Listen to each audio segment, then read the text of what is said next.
Еліне арналатын тілегі шын. Ей ұлым, отанымның түлегісің. Іргесін туған елдің тіреп тұрған қадірін атазаңның білемісің? Ешкімде мін тағалмас елдігіме, дауласып жармаспайды белдігіме. Бойында атазаңның өрліп тұр, даламның кеңдігі де, теңдігі де.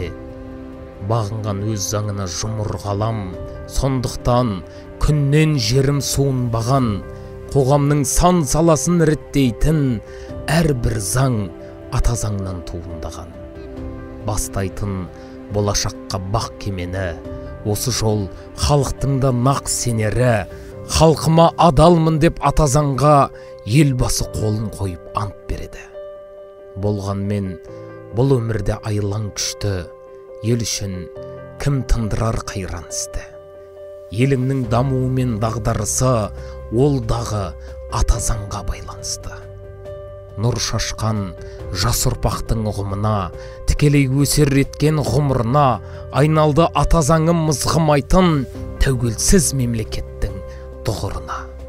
Әр бабы, әр тармағы жойылмайды, шектеуді және тегін қойылмайды.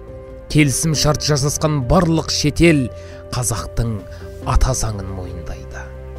Өмірден әділдікпен бақ табатын, құқығым қорғалды деп шаттанатын, өзіңдей жас өркендер келеді өсіп, бұл біздің атазаң деп мақтанатын.